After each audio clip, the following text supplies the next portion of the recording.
ఈ భూమి మీద గడిచిన యుగాల్ని మనం మర్చిపోయాం, కానీ అవి మర్చిపోలేదు మనల్ని. ఇది యుగస్మృతి, మానవ చరిత్రలో కోణాలు మారిన సత్యాల్ని తిరిగి వెలికి తీసే ప్రయాణం. వేదాలు, పురాణాలు, కథలు కాదు, ఇవి గూఢ సందేశాలు. ప్రతి దేవుడు, ప్రతి అవతారము ఒక సంకేతం. మీరు సిద్ధమేనా? ఇప్పుడు మనం గందరగోళంగా నిలిచిపోయిన ప్రశ్నకు సమాధానం తెలుసుకుందాం.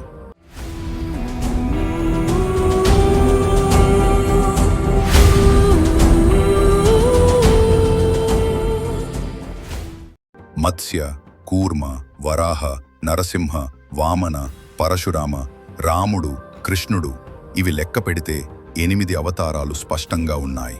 అయితే 9వది ఎవరు? కొందరంటారు బుద్ధుడు, ఇంకొంతమంది బలరాముడు, మరికొందరంటారు ఇప్పటికీ రాలేదు. ఈ కథ ఇక్కడే ముళ్ళబాట. బుద్ధుడు శాక్యముని, గౌతముడు. ప్రేమ, అహింస, త్యాగం, మానవత్వం అనే దారుల్లో నడిపిన ఒక రాజపుత్రుడు. ఒక యోధుడు కాదు, ఒక యోగి. కొన్ని పురాణాల్లో చెప్తారు, సంభవామి యుగే యుగే ధర్మస్య గ్లానిహి. అయితే బుద్ధుడు వేదాలను తిరస్కరించాడు. ఆర్థికంగా, సామాజికంగా అతను బ్రాహ్మణ ధర్మాన్ని ఛాలెంజ్ చేశాడు. మరి విష్ణువు తనే తీసుకున్న అవతారంలో తన అంగీకరించిన ధర్మాన్ని వ్యతిరేకిస్తాడా? ఇది సందేహాన్ని పెంచుతుంది. బుద్ధుడు నిజంగా అవతారమా, లేక ఒక విరామం? కొన్ని శాక్త, వైష్ణవ సంప్రదాయాలలో బలరాముడు శ్రీకృష్ణుని సహచరుడు, 9వ అవతారంగా చెప్పబడ్డాడు. శేషనాగుని అవతారంగా, శక్తి స్వరూపంగా బలరాముడు కనిపిస్తాడు. కానీ ప్రబంధాలు, ధర్మశాస్త్రాలు బుద్ధుడినే లెక్కపెడతాయి.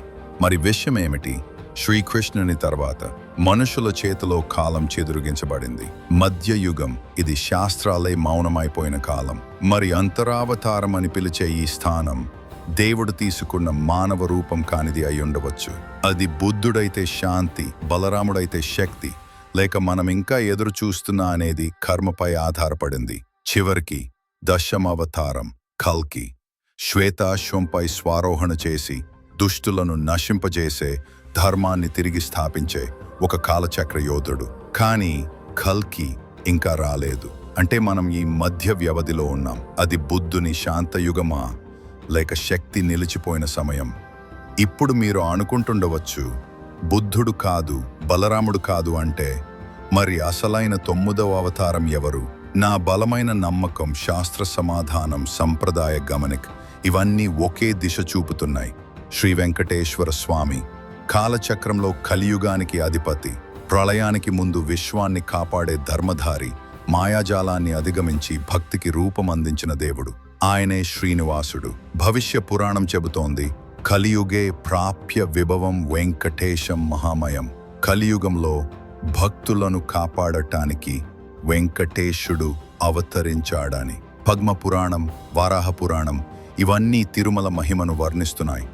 శిలాల మధ్య నివాసించేవాడు, భూమిపై నిత్యం పూజలు అందుకుంటున్న ఏకైక అవతారం, కోటి దేవతల యజ్ఞఫలం ఆ వెంకటేశ్వరుడు. ఇదే కారణం.